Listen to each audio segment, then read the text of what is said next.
ನಮಸ್ಕಾರ. ವಿಶೇಷ ಚರ್ಚಾ ಕಾರ್ಯಕ್ರಮಕ್ಕೆ ನಿಮ್ಮೆಲ್ಲರಿಗೂ ಆತ್ಮೀಯ ಸ್ವಾಗತ. ನಾನು KJ ಹಳ್ಳಿ ಸುರೇಶ್. ಪ್ರೀತಿಯ ವೀಕ್ಷಕರೇ, ರಾಜ್ಯಾದ್ಯಂತ ಒಂದು ದೊಡ್ಡ ಸುದ್ದಿ ನಡೀತಾ ಇರುವಂಥದ್ದು. ಇಡೀ ರಾಜ್ಯ ದೇಶವನ್ನೇ ಒಂದು ರೀತಿ ಕೋಲಾಹಲ ಎಬ್ಬಿಸಿದೆ. ಅದೇ ಹಾಸನ ಪೆನ್ ಡ್ರೈವ್ ಹಗರಣ. ಈ ಒಂದು ಶತಮಾನದಲ್ಲಿ ಅತಿ ದೊಡ್ಡ ಹಗರಣ ಅನ್ನುವಂಥ ಚರ್ಚೆಗಳು, ಸುದ್ದಿಗಳು ನಡೀತಾ ಇದೆ. ಸಾವಿರಾರು ನೂರಾರು ಮಹಿಳೆಯರ ಮೇಲೆ ಲೈಂಗಿಕ ದೌರ್ಜನ್ಯ ನಡೆದಿದೆ ಅನ್ನುವಂಥ ಆರೋಪಗಳನ್ನು ಮಾಡಲಾಗ್ತಾ ಇದೆ. ಎಷ್ಟೋ ಮಹಿಳೆಯರು ತಮ್ಮ ನೋವನ್ನು, ತಮ್ಮ ಆಕ್ರೋಶವನ್ನು ಹೇಳೋದಕ್ಕಾಗದೆ ಒದ್ದಾಡ್ತಾ ಇದ್ದಾರೆ ಅನ್ನುವಂಥದ್ದು. ಅಧಿಕಾರ ಮತ್ತು ದರ್ಪವನ್ನು ದುರ್ಬಳಕೆ ಮಾಡ್ಕೊಂಡಿರುವಂಥ ಒಬ್ಬ ಸಂಸದ ಎಲ್ಲ ಮಹಿಳೆಯರನ್ನು ತನ್ನ ಚಟಕ್ಕೋಸ್ಕರ ಈ ರೀತಿ ಮಾಡ್ಕೊಂಡಿದ್ದಾರೆ ಅಂತೇಳಿ ಇಡೀ ರಾಜ್ಯಾದ್ಯಂತ ಒಂದು ದೊಡ್ಡ ಒಕ್ಕೊರಲ ಆಕ್ರೋಶ ಕೇಳಿ ಬರ್ತಾ ಇದೆ. ಅವರನ್ನು ಬಂಧಿಸಬೇಕು, ಇಂಥ ಹಗರಣಗಳು ಮತ್ತೆಲ್ಲೂ ನಡೀಬಾರ್ದು ಅನ್ನುವಂಥ ಚರ್ಚೆಗಳು ಮತ್ತು ಮಹಿಳಾ ವಲಯದಂತೂ ದೊಡ್ಡ ಆಕ್ರೋಶ ಇಡೀ ರಾಜ್ಯಾದ್ಯಂತ, ಇಡೀ ರಾಜ್ಯವೇ ಹೊತ್ತಿ ಉರಿಯುವಂಥ ಸಂದರ್ಭ ಬಂದಿರುವಂಥದ್ದು. ಈ ಬಗ್ಗೆ ಚರ್ಚೆ ಮುಂದುವರಿಸ್ತಾ ಹೋಗೋಣ. ಇದೇ ಇವತ್ತಿನ ವಿಶೇಷ, ಪ್ರಜ್ವಲ್ ಪೆನ್ ಡ್ರೈವ್ ಫೈಲ್ಸ್.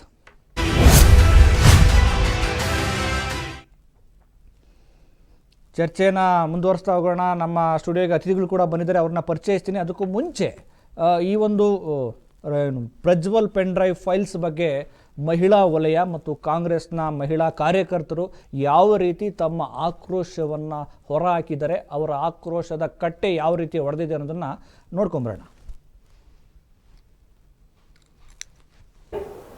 महिला कांग्रेस के अध्यक्ष होने के नाते अपील करते हैं कि इस SIT को फास्ट ट्रैक पे लाया जाए। सुनने में आ रहा है ये अपराध करने वाला देश छोड़कर भाग गया है।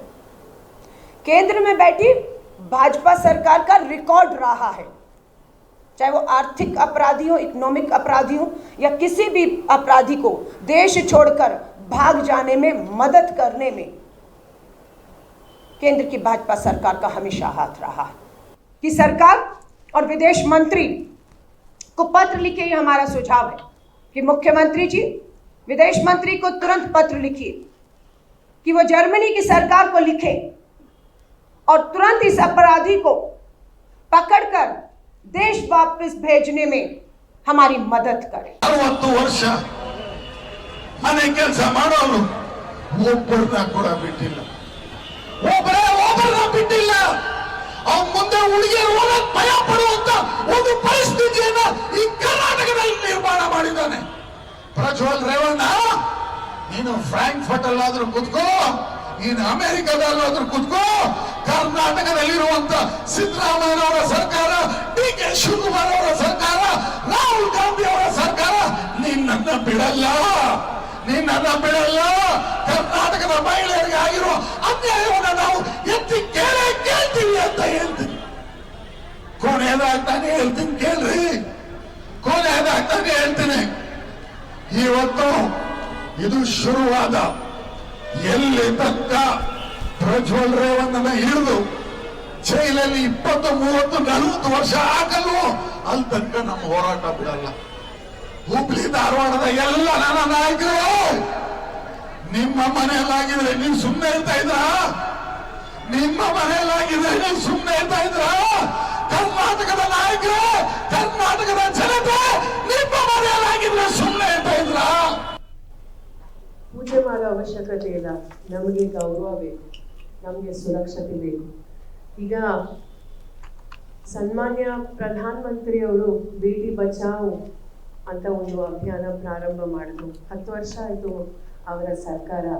ಇತ್ತೀಚೆಗೆ ನಾವು ನೋಡಿದ್ದೀವಿ, ನಾವೆಲ್ಲರೂ ಸಹ ನಾವು ನೋಡಿದ್ದೀವಿ, ಒಬ್ಬ ಸಿಟ್ಟಿಂಗ್ ಸಂಸದರು, ಈಗ ನಾನು ಇಶ್ಯೂ ಏನು ಅಂತ ನಾನು ಮತ್ತೊಮ್ಮೆ ರಿಪೀಟ್ ಮಾಡಕ್ಕೆ ಹೋಗಲ್ಲ, ಅವರ BJPಯ ಒಬ್ಬ ಅಭ್ಯರ್ಥಿನೇ ಬಂದು ಕೊಟ್ಟಿದ್ದಾರೆ, ಎಲ್ಲ ಮಾಹಿತಿ ಡೀಟೇಲ್ಸ್ ಎಲ್ಲ ಕೊಟ್ಟಿದ್ದಾರೆ, ಈ ರೀತಿ ಆಗಿದೆ ಅಂತ.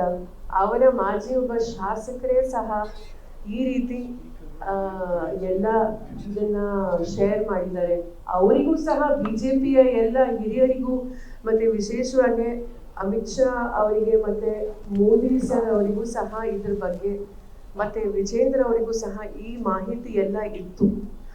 ಆದರೂ ಸಹ ಅವರು ಮತ್ತೊಮ್ಮೆ ಇವರಿಗೆ ಟಿಕೆಟ್ ಕೊಟ್ಟಿದಾರಲ್ಲ, ನಿಜವಾಗ್ಲೂ ನಾವು ಪ್ರತಿಯೊಬ್ಬರು ಕರ್ನಾಟಕದ ಎಲ್ಲ ನಮ್ಮ ಜನರು ವಿಶೇಷವಾಗಿ ಮಹಿಳೆಯರು ಬಹಳ ನಾವು ನೊಂದ್ಕೊಂಡಿದ್ದೀವಿ.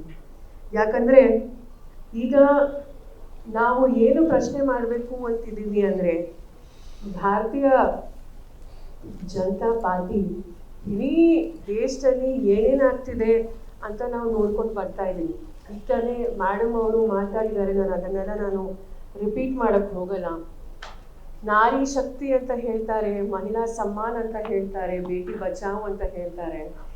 ಈ ಸಾವಿರಾರು ಜನ ಮಹಿಳೆಯರು, ಸಾವಿರಾರು ಜನ ಕನ್ನಡಿಗರು, ಕನ್ನಡತಿಯರು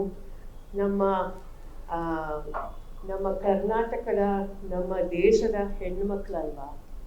ಅವರಿಗೆ ನಿಜವಾಗ್ಲೂ ಅವ್ರು ಏನು ಪಾಪ ಮಾಡಿದ್ರು ಅಂತ ನಿಜವಾಗ್ಲೂ ಈ ರೀತಿ ಸಮಸ್ಯೆ ಆದರೂ ಸಹ ಶಿಕ್ಷೆ ತಗೊಂಡಿಲ್ಲ. ಇದೇ ಒಬ್ಬ ವ್ಯಕ್ತಿಗೆ ನೀವು ಮತ್ತೊಮ್ಮೆ ಟಿಕೆಟ್ ಕೊಟ್ಟಿದ್ದೀರಲ್ಲ, ನಿಜವಾಗ್ಲೂ ನೀವು ಮಹಿಳೆಯರ ಬಗ್ಗೆ ಈ ಭಾರತೀಯ ಜನತಾ ಪಾರ್ಟಿ ಎಷ್ಟು ಕಾಳಜಿ ಇದೆ ಅಂತ ಎಲ್ರಿಗೂ ತೋರಿಸ್ತಾ ಇದೆ.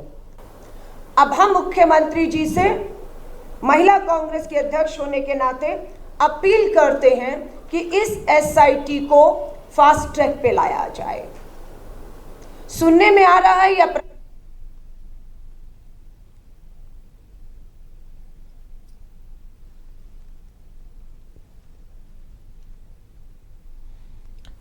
ಇದು ಮಹಿಳಾ ಕಾಂಗ್ರೆಸ್ ಮುಖಂಡರ ಒಂದು ಆಕ್ರೋಶ. ಈ ದೇಶದಲ್ಲಿ, ರಾಜ್ಯದಲ್ಲಿ ಮಹಿಳೆಯರಿಗೆ ರಕ್ಷಣೆ ಇದೆಯಾ ಅನ್ನುವಂಥ ತಮ್ಮ ಆಕ್ರೋಶವನ್ನು ಈ ಸ್ಕ್ಯಾಂಡಲ್ ಬಗ್ಗೆ ಹೊರಹಾಕಿರುವಂಥದ್ದು. ಇದೀಗ ಈ ಒಂದು ವಿಚಾರದ ಬಗ್ಗೆ ಚರ್ಚೆ ಮಾಡೋದಕ್ಕೆ ನಮ್ಮ ಸ್ಟುಡಿಯೋಗೆ ಬಂದಿದ್ದಾರೆ HS ಹರೀಶ್ ನಾಯ್ಕ್ ಅವರು, ಹೈಕೋರ್ಟ್ ವಕೀಲರು. ಸರ್, ಕಾರ್ಯಕ್ರಮಕ್ಕೆ ಸ್ವಾಗತ. ನಮಸ್ಕಾರ. ರೋಹಿಣಿ ಸುರೇಶ್ ಅವರು ಬಂದಿದ್ದಾರೆ, ಅವರು ಬೆಂಗಳೂರು ಉತ್ತರ ಜಿಲ್ಲಾ ಕಾಂಗ್ರೆಸ್ ಅಧ್ಯಕ್ಷೆ. ಮೇಡಮ್, ಕಾರ್ಯಕ್ರಮಕ್ಕೆ ಸ್ವಾಗತ. ನಮಸ್ಕಾರ. ನಂತರ ಒಕ್ಕಲಿಗರ ಹಿತರಕ್ಷಣಾ ಸಮಿತಿ ಪ್ರಧಾನ ಕಾರ್ಯದರ್ಶಿಗಳಾದ ಪ್ರಸನ್ನ ಕುಮಾರ್ ಅವರು ಬಂದಿದ್ದಾರೆ. ಸರ್, ಕಾರ್ಯಕ್ರಮಕ್ಕೆ ಸ್ವಾಗತ. ನಾನು ಮೊದಲನೇದಾಗಿ ರೋಹಿಣಿ ಸುರೇಶ್ ಅವರಲ್ಲಿ ಕೇಳೋದಕ್ಕೆ ಬಯಸ್ತೀನಿ. ಬಹುಶಃ ಇದು ಎಲ್ಲರೂ ಹೇಳೋ ಹಾಗೆ ಇದು ಶತಮಾನದ ಅತಿ ದೊಡ್ಡ ಒಂದು ಸೆಕ್ಸ್ ಸ್ಕ್ಯಾಂಡಲ್ ಅಂತ ಕರಿಬೋದು ಅನ್ನುವಂಥದ್ದು. ಇದನ್ನು ನಾವು ಯಾವುದೋ ಒಂದು ರಂಜನೀಯವಾಗಿ ಹೇಳುವಂಥ ಅಗತ್ಯ ಇಲ್ಲ. ಆದರೆ ಅದೆಷ್ಟೋ ಹೆಣ್ಣು ಮಕ್ಕಳ, ಸಾವಿರಾರು ಹೆಣ್ಣು ಮಕ್ಕಳ ಆಕ್ರಂದನವಿದೆ, ನೋವಿದೆ, ಮತ್ತು ಅವರ ಒಳಗಡೆ ಒಡಲಲ್ಲಿ ಬೇಗುದಿ ಇದೆ, ಹೇಳೋದಕ್ಕಾಗಿರುವಂಥ ತಲ್ಲಣಗಳಿವೆ. ಒಬ್ಬ ವ್ಯಕ್ತಿ ಸಾವಿರಾರು ಹೆಣ್ಣು ಮಕ್ಕಳನ್ನು ತನ್ನ ಕಾಮ ತೃಷೆಗೆ ಬಳಕೆ ಮಾಡ್ಕೊಳ್ತಾನೆ, ತನ್ನ ಅಧಿಕಾರವನ್ನು ದುರ್ಬಳಕೆ ಮಾಡಿಕೊಂಡು ಅಂತ ಅನ್ನೋದಾದರೆ ಈ ಒಂದು ಪ್ರಕರಣವನ್ನು ನೀವು ಹೆಂಗೆ ನೋಡ್ತೀರಿ? ಬಹಳ ಖಂಡನೀಯ. ನಾವು ಇವತ್ತು ಅದು ಒಬ್ಬ ಅಧಿಕಾರದಲ್ಲಿ ಇರೋಂಥ ಒಬ್ಬ ಸಂಸದೆ ಅವನಿಂದ ನಡೆದಿರೋದು ಅಂದರೆ ನಿಜವಾಗ್ಲೂ ಇದು ನಾಚಿಕೆ ಆಗಬೇಕು. ಯಾಕಂದರೆ ನಾವು ಮೇನು ಮಹಿಳೆಯರು, ನಮ್ಮ ದೇಶದಲ್ಲಿ ಮಹಿಳೆಯರಿಗೆ ಎಷ್ಟು ಆದ್ಯತೆ ಕೊಡ್ತೀವಿ, ನಾವು ಮಹಿಳೆಯರನ್ನ ದೇವಿ ಸ್ವರೂಪದಲ್ಲಿ ಪೂಜಿಸ್ತೀವಿ. ಅಂಥ ಒಂದು ನಮ್ಮ ದೇಶದಲ್ಲಿ ಈ ದಿನಗಳಲ್ಲಿ ಅದು ನಮ್ಮೆಲ್ಲರ ನಡುವೆ ಇದು ಭಾಳಷ್ಟು ದಿನದಿಂದ ನಡೀತಾ ಬಂದಿದೆ. ಇವತ್ತು ನಮಗೆ ಹೊರಗಡೆ ಬಂದಿದೆ. ನಿಜವಾಗ್ಲೂ ಇದನ್ನು ಕೇಳಿದ್ರೆ ಇದಕ್ಕೆ ಸಮಾಧಾನನೇ ಇಲ್ಲ. ಇದಕ್ಕೊಂದು ನ್ಯಾಯ ಸಿಗೋವರೆಗೂ ನಮ್ಗೆ ಯಾರಿಗೂ ನಿದ್ದೆ ಬರೋಲ್ಲ. ಹೆಣ್ಮಕ್ಳಿಗೆ ಭಾಳ ಕೆಟ್ಟದಾಗಿ ವರ್ತಿಸ್ಕೊಂಡಿದ್ದಾರೆ ಪ್ರಜ್ವಲ್ ಅವರು. ಇದು ಒಂದು ಹೆಣ್ಮಗಳು, ಎರಡು ಹೆಣ್ಮಕ್ಳಲ್ಲ, ಸಾವಿರಾರು ಹೆಣ್ಮಕ್ಳ ನೋವಿದೆ ಇಲ್ಲಿ. ಮಹಿಳೆಯರು ಅಂದರೆ ಅವರು ಭೋಗದ ವಸ್ತು ಅಂತ, ಅವರ ಅಧಿಕಾರದ ದರ್ಪಕ್ಕೆ ಅವ್ರು ಕೇಳ್ದಂಗೆ, ಅವ್ರು ಹೇಳ್ದಂಗೆ ಅವ್ರು ನಡ್ಕೋಬೇಕು, ಅವರ ಕಾಮತೃಷಿಯನ್ನು ಈಡೇರಿಸಬೇಕು ಅನ್ನುವಂಥದ್ದು. ಮಹಿಳೆಯರಿಗೆ ನಾವು ಭಾಳ ಗೌರವ ಕೊಡ್ತೀವಿ ನಮ್ಮ ಧರ್ಮದಲ್ಲಿ. ಎಲ್ಲೋ ಈಗೇನು ಮೋದಿ ಸರ್ಕಾರದ ಕೇಂದ್ರದಲ್ಲಿ ಹಿಂದುತ್ವ ಅಂತ ಮಾತಾಡ್ತಾರೆ. ಹಿಂದುತ್ವದಲ್ಲಿ ಮಹಿಳೆಗೆ ಎಷ್ಟು ಗೌರವ ಇದೆ ನಾವೆಲ್ಲ ಕೇಳ್ತಾ ಬಂದಿದ್ದೀವಿ. ಮಹಾಭಾರತ, ರಾಮಾಯಣದಲ್ಲಿ ಸೀತಾಮಾತೆನ ಅಪಹರಣ ಮಾಡಿದ್ದಕ್ಕೆ ರಾಮಾಯಣ ಆಯಿತು, ದ್ರೌಪದಿಗೆ ಅಪಮಾನ ಮಾಡಿದ್ದಕ್ಕೆ ಮಹಾಭಾರತ ಆಯಿತು ಅಂತೇಳಿ. ಇದು ಎಲ್ಲ ತಿಳಿದು ಬಂದಂಥವರು ಇವತ್ತೊಬ್ಬರು ವಿದ್ಯಾವಂತ ಅಂಥ ಒಬ್ಬ ಮನುಷ್ಯ, ಒಬ್ಬ ಜನ ಪ್ರತಿನಿಧಿ ಆದಂಥವನು ಇಂಥ ಅಪರಾಧ ಮಾಡ್ತಾನೇ ಬಂದಿದ್ದಾನೆ. ಅದು ಒಂದು ಹೆಣ್ಮಕ್ಳಲ್ಲ, ಎರಡು ಹೆಣ್ಮಕ್ಳಲ್ಲ, ಎಷ್ಟು ಜನ ಹೆಣ್ಮಕ್ಳ ಮೇಲೆ ಅಂದರೆ ಇದು ನಾವು ದೇಶಾದ್ಯಂತ ಮರೆಯೋಕ್ಕೆ ಆಗೋದಿಲ್ಲ ಅಂಥ ಒಂದು ಘಟನೆ ಇದು. ಇವತ್ತು ಭಾಳ ನೋವಾಗ್ತಾ ಇದೆ. ನಮಗೆ ಗೊತ್ತಿಲ್ಲ ಏನೋ, ನಮ್ಮ ಸುತ್ತಲೂ ಇರೋವಂಥ ಎಷ್ಟೋ ಹೆಣ್ಮಕ್ಳಲ್ಲಿ ಆಗಿದೆ, ಅದನ್ನು ಮಾತಾಡಲಾರ್ದೆ ಇದ್ದಾರೇನೋ. ಯಾಕೆ ಸಾವಿರ ಸಂಖ್ಯೆ ಅಂತ ಹೇಳ್ತಾ ಇದ್ದಾರೆ, ಯಾರಾದರೂ ಇರ್ಬೋದು ನಮ್ಮ ಜೊತೆ ಇದ್ದಂಥವ್ರು. ಇವರೆಲ್ಲ ನಾನು ಬೇಡೋದೇನೆಂದರೆ ಆ ಹೆಣ್ಮಕ್ಳು ಧೈರ್ಯವಾಗಿ ಬರಬೇಕು, ಇದಕ್ಕೊಂದು ಅಂತ್ಯ ಹಾಡಲೇಬೇಕು. ಇದಕ್ಕೆ ನಾವು ಅಂತ್ಯ ನೋಡೋವರೆಗೂ ನಾವು ಸುಮ್ಮನೆ ಇರೋದಿಲ್ಲ ಹೆಣ್ಣು. S Prasanna sir.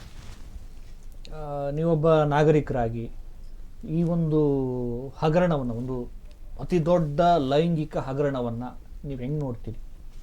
ನೋಡಿ, ಒಂದು ಗೌರವಾನ್ವಿತ ಸಮಾಜದಲ್ಲಿ ನಾವು ಈಗೇನಾಗಿದೆ ಅಂದರೆ, ನೋಡಿ, ನಮ್ಮ ಮಕ್ಕಳಿಗೆ ಮಾದರಿಯಾಗಿ ಇರೋ ನಾಯಕರುಗಳು ನಮಗೆ ಬೇಕಾಗತ್ತೆ. ನಮ್ಮ ಮಕ್ಕಳು ಅವ್ರನ್ನ ಯಾವುದೇ ನಾಯಕ ಆಗಲಿ ಅವ್ರನ್ನ ನೋಡಿ ಬೆಳೀತಾರೆ. ಈಗ ಡಾಕ್ಟರ್ ರಾಜ್ಕುಮಾರ್ ಅವ್ರನ್ನ ಯಾವ ರೀತಿ ನೋಡಿ ತುಂಬ ಜನ ಅವ್ರನ್ನ ಅನುಕರಣೆ ಮಾಡ್ಕೊಂಡು ಇವತ್ತು ಕರ್ನಾಟಕದಲ್ಲಿ ಈ ಮಟ್ಟಿಗೆ ಒಂದು ಗೌರವ ಇಟ್ಕೊಂಡು ಬದುಕ್ತಿದ್ದಾರೆ. ಆದರೆ ಈಗ ನಡೆದಿರೋ ಘಟನೆ ನಮಗೆ ತುಂಬ ಆಘಾತ ತಂದಿದೆ. ಇದಕ್ಕೆ ಎಲ್ಲ ಅವರ ಕುಟುಂಬದವರು ಜವಾಬ್ದಾರಿ ತಗೊಳ್ಳಲೇಬೇಕು. ಯಾಕೆಂದರೆ ಅವ್ರು ಮಾಡಿದ್ದು ಏನು ಪಾಪ ಮಾಡಿರ್ತಾರೋ, ತಂದೆ ತಾಯಿಗೆ ನಾನು ಎಲ್ಲರಿಗೂ ಹೇಳ್ತೀನಿ, ನೀವು ಮಾಡಿದ ಪಾಪ ನಿಮ್ಮ ಮಕ್ಕಳಿಗೆ ತಟ್ಟುತ್ತೆ ಅಂತ. ಅವ್ರು ಮಾಡಿದ ಪಾಪ, ಅವರು ಏನು ದುರಾಚಾರ ಮಾಡಿದ್ರೋ, ಭ್ರಷ್ಟಾಚಾರ ಮಾಡಿದ್ರೋ, ಅಧಿಕಾರ ದುರ್ಬಳಕೆ ಮಾಡಿದ್ರೋ, ಆ ಪಾಪ ಇವತ್ತು ಅವ್ರಿಗೆ ತಟ್ಟಿದೆ. ಈ ಮಟ್ಟಕ್ಕೆ ಅವ್ರಿಗೆ ಶಿಕ್ಷೆ ಕೊಡೋಕ್ಕೆ ದೇವರು ಅದಕ್ಕೊಂದು ವೇದಿಕೆ ರೆಡಿ ಮಾಡಿದ್ದಾನೆ. ಅದಕ್ಕೆ ಪ್ರತಿಯೊಬ್ಬರು, ಅವರ ಫ್ಯಾಮಿಲಿನವ್ರು ಪ್ರತಿಯೊಬ್ಬರೂ ಅದಕ್ಕೆ ಜವಾಬ್ದಾರಿ ತಗೊಬೇಕು. ಯಾಕೆಂದರೆ ನಾನು ಒಬ್ಬ ಆಡಿಟ್ರಾಗಿ ಕೆಲಸ ಮಾಡ್ತಿದ್ದೆ. ನಾನು ಹೋರಾಟಗಾರನಾಗಿ ರೂಪುಗೊಳ್ಳಬೇಕು ಅಂದರೆ ದೇವೇಗೌಡರೇ ಕಾರಣ ನನಗೆ. ಏಕೆಂದರೆ ಒಕ್ಕಲಿಗರ ಮೀಸಲಾತಿ ಹೋರಾಟ ಸಮಿತಿ ಅಂತ ಮಾಡ್ಕೊಂಡೆ. ಯಾಕೆಂದರೆ ಮೀಸಲಾತಿನಲ್ಲಿ ಹೋರಾಟ ಅನ್ಯಾಯ ಆಗಿದ್ದು ಅವರಿಂದನೇ. ಆಮೇಲೆ ನೆಕ್ಸ್ಟು ಒಕ್ಕಲಿಗರ ಸಜ್ಜೆಪಳ್ಳಿ ಜಾಗ 97 ಎಕರೆ ಯಾರೋ ಮಕ್ಕಳಿಲ್ದವರು ರಂಗಮ್ಮ ಅನ್ನೋರು ದಾನ ಕೊಟ್ಟಿದ್ರು. ಅದನ್ನು ಇವರು ಬೇನಾಮಿ. ಈಗ ನಾವು ವಿಷಯಕ್ಕೆ ಬರೋಣ, ಈ ವಿಚಾರದ ಬಗ್ಗೆ ಜಾಸ್ತಿ ಫೋಕಸ್ ಮಾಡಿ. ಈಗ ಪಾಪದ ಕತೆ ಆಗಿರಲಿ, ಈಗ 2,000-3,000 ಹೆಣ್ಣು ಮಕ್ಕಳು ತಮ್ಮ ಮರ್ಯಾದೆಯನ್ನು ಕಳ್ಕೊಂಡಿದ್ದಾರೆ. ಒಂದು ವೇಳೆ ಅವೆಲ್ಲವೂ ಕೂಡ ಈಗ ಬಹಿರಂಗಗೊಂಡು ಅವರು ಸಮಾಜದ ಮುಂದೆ ಬೆತ್ತಲಾಗಿದ್ದಾರೆ. ಹೌದು ಸರಿ. ಅಂತ ಮಹಿಳೆಯರ ನೋವಿನ ಕತೆ ಏನೀಗ ಅವ್ರ ಒಳಗಡೆ ಒಂದು ಹೇಳಕ್ಕಾಗದಿರುವಂತ ನೋವಿದೆ. ಅದಕ್ಕೆ ಹೇಳ್ತಿದ್ದೀನಿ, ಅವ್ರ ಗತಿ ಏನು ಅವ್ರಿಗೆ, ಇವ್ರು ಬಿಡಿ ಹಾಳಾಗೋಗ್ತಾರೆ. ಅಧಿಕಾರದಿಂದ ಅವ್ರನ್ನ ಬಾಯಿ ಮುಚ್ಚಿದ್ದಾರೆ. ಅವ್ರಿಗೆ ನಾಚಿಕೆ ಇಲ್ಲ. ಫಾರಿನ್ ಬೇಕಾದ್ರೂ ಹೋಗ್ತಾರೆ, ಏನ್ ಬೇಕಾದ್ರೂ ಮಾಡ್ತಾರೆ. ಅದು ತುಂಬಾ ಹೆಣ್ಣು ಮಕ್ಕಳ ಕತೆ ಏನ್ ಸರ್? ಹೌದೌದು, ನಮ್ಗೆ ಅದೇ ಹೊಟ್ಟೆ ಉರಿತಿದೆ. ಹಂಗಾಗಿ ಹೆಣ್ಣು ಮಕ್ಕಳ ಬಗ್ಗೆ ನಾವು ಯೋಚನೆ ಮಾಡಬೇಕಾಗಿದೆ. ಇದನ್ನ ನಾವು ತುಂಬಾ ಖಂಡಿಸ್ತೀವಿ ಇದನ್ನ. ಹಾಗಾಗಿ ಇಂಥ ನೀಚನ್ಗೆ ತಕ್ಕ ಶಿಕ್ಷೆ ಆಗಬೇಕು. ಆದಷ್ಟು ಬೇಗ ಇವನ್ನ ಅರೆಸ್ಟ್ ಮಾಡಿ ಸರ್ಕಾರ ಶಿಕ್ಷೆ ಕೊಡಬೇಕು ಅಂತ ನಾನು ಈ ಮೂಲಕ ಮನವಿ ಮಾಡ್ತೀನಿ. ಎಸ್ ಹರೀಶ್ ನಾಯಕ್ ಸರ್, ನೀವೊಬ್ಬ ನ್ಯಾಯವಾದಿಯಾಗಿ ಇದನ್ನ ಹೆಂಗೆ ಎಕ್ಸ್ಪ್ಲೈನ್ ಮಾಡಬೇಕು ಅಂತ ಗೊತ್ತಾಗ್ತಿಲ್ಲ. ಅಂತ ಒಂದು ರೀತಿ ದೊಡ್ಡ ಹಗರಣ ಇದು, ಅದು ಸೆಕ್ಸ್ ಸ್ಕ್ಯಾಂಡಲ್. ಇದು ಒಬ್ಬರಿಬ್ಬರ ಕತೆ ಅಲ್ಲ. ನೀವು ನ್ಯಾಯವಾದಿಗಳಾಗಿ ಈ ಒಂದು ಪ್ರಕರಣವನ್ನು ಹೇಗೆ ನೋಡ್ತೀರಿ? ಈಗ ತನಿಖೆ ಬೇರೆ ಶುರು ಆಗ್ತಾ ಇದೆ, SITದು. ನೋಡಿ, ನಿಮಗೆ ಪ್ರಕರಣ ಈ ಸ್ಕ್ಯಾಂಡಲ್ಲು ಅದನ್ನು ಬದಿಗಿಡಿ. ಮೂಲಭೂತವಾಗಿ ಈ ಕಂಪ್ಲೇಂಟಲ್ಲೇ ಡಿಫೆಕ್ಟ್ ಇದೆ. ಓಕೆ, ಸಂತ್ರಸ್ತೆ 28ನೇ ತಾರೀಕು 47 ವಯಸ್ಸಿರೋ ಸಂತ್ರಸ್ತೆ ಅವರು ಆ ಕಂಪ್ಲೇಂಟಲ್ಲಿ ಏನು ಸಾರಾಂಶ ನಿಮಗೆ ಹೇಳ್ತೀನಿ. ಅವ್ರ ಮನೇಲಿ ಕೆಲಸ ಮಾಡ್ತಿರ್ತಾರೆ. ರೇವಣ್ಣವ್ರು ಬಂದು ನನಗೆ ಮೈ ಮುಟ್ಟೋದು ಆ ಥರ ಎಲ್ಲ ಮಾಡ್ತಿದ್ರು. ಮತ್ತು ನನ್ನ ಮಗಳಿಗೆ ವಿಡಿಯೋ ಕಾಲ್ ಮಾಡಿ ಆ ಥರ ಮಾಡ್ತಿದ್ರು. 354A 354D 354D ಮತ್ತು 504 506 504 ಸೆಕ್ಷನ್ಗಳು ಹಾಕಿದ್ದಾರೆ. ಇದು ಅಫ್ಕೋರ್ಸ್ ನಾನ್ ಬೇಲಬಲ್ ಅಫೆನ್ಸ್ ಆದರೂ ನಿಮ್ಮನ್ನು ಈ ಹೊರಗಡೆ ಈಗ ನಾವು ಏನು ನಾನು ಸೋಷಿಯಲ್ ಮೀಡಿಯಾದಲ್ಲೇ ಗಮನಿಸ್ತಿದ್ದೆ, ಸುಮಾರು 2876 ಹೆಣ್ಮಕ್ಳೊಟ್ಟಿಗೆ ಅವರು ಇದು ಮಾಡಿರೋ ವಿಡಿಯೋ ಇದೆ ಅಂತ ಹರಿದಾಡ್ತಿದೆ. ಇಂಟೆನ್ಸಿಟಿ ಆಫ್ ದ ಕ್ರೈಮು ಜಾಸ್ತಿ ಇದೆ, ಬಟ್ ಕಂಪ್ಲೇಂಟ್ ಏನು ಲಾರ್ಜ್ ಆಗಿದೆ. ಪರ್ಟಿಕ್ಯುಲರ್ ಪಿಟಿಷನ್ ಏನಿದೆ ಅದು ಭಾಳ ಸಹಜವಾದ ಸ್ವಾಭಾವಿಕವಾದ ಒಂದು ಕಂಪ್ಲೇಂಟ್ ಇದೆ. ಸೊ ಈಗೇನು SIT ತನಿಖಾಧಿಕಾರಿಗಳನ್ನು ಮಾಡಿದ್ದಾರೆ, ಅವರು ಇಷ್ಟೊಂದು ಸಂತ್ರಸ್ತೆಯರು ಇದ್ದಾರಲ್ಲ, ಅವರನ್ನು ಖಾಸಗಿಯಾಗಿ ಅವರನ್ನು ಆಪ್ತ ಸಮಾಲೋಚಕರ ಜೊತೆಗೆ ಅವರನ್ನು ಅಪ್ರೋಚ್ ಮಾಡಿ, ಆಮೇಲೆ ಇದರಲ್ಲಿ ಯಾವ ರೇಪ್ ಸೆಕ್ಷನ್ಗಳಿಲ್ಲ ಈ ಕಂಪ್ಲೇಂಟ್. ಈಗ ನೋಡಿ ಸರ್, ಈಗ ಆ ಒಂದು ಹೊಳೆನರಸೀಪುರದಲ್ಲಿ ದಾಖಲಾಗಿರುವಂಥ ಏನು ಪ್ರಕರಣವನ್ನು ನೋಡಿದ್ರೆ ಅವರು ಅದರಲ್ಲಿ ಸ್ಪಷ್ಟವಾಗಿ ದಾಖಲು ಮಾಡಿದ್ದಾರೆ. ಏನು ಕಂಪ್ಲೇಂಟ್ ಕೊಟ್ಟವರು ಸಂತ್ರಸ್ತರು ನಮ್ಮ ಮೇಲೆ ಈ ರೀತಿ ಲೈಂಗಿಕ ಶೋಷಣೆ ಆಗಿದೆ, ಬರ್ತಾ ಇದ್ದೀನಿ, ರೇಪ್ ಆಗಿದೆ ಅನ್ನೋ ಥರದಲ್ಲೇ ಇದೆ. ಆದರೆ ದಾಖಲು ಮಾಡ್ಕೊಂಡಿರೋದು ಮಾತ್ರ ರೇಪ್ ಸೆಕ್ಷನ್ಗಳಿಲ್ಲ. ಅದೇ ನಾನು ಹೇಳ್ತಿರೋದು, ಈ ಪ್ರಕರಣದ ಸೀರಿಯಸ್ನೆಸ್ಸೇ ಬೇರೆ. ಆದರೆ ಸರ್ಕಾರಿ ದಾಖಲೆಗಳು ಕಂಪ್ಲೇಂಟ್ ಏನು ಫಿರ್ಯಾದಿದಾರ ಕೊಟ್ಟಿದ್ದಾರಲ್ಲ ಆ ಸೀರಿಯಸ್ನೆಸ್ ಅದರಲ್ಲಿ ಇಲ್ಲ. ಸೊ SIT ಆಗಿದೆ. ಇಲ್ಲಿ ನಿಮಗೆ ಹೇಳ್ತೀನಿ,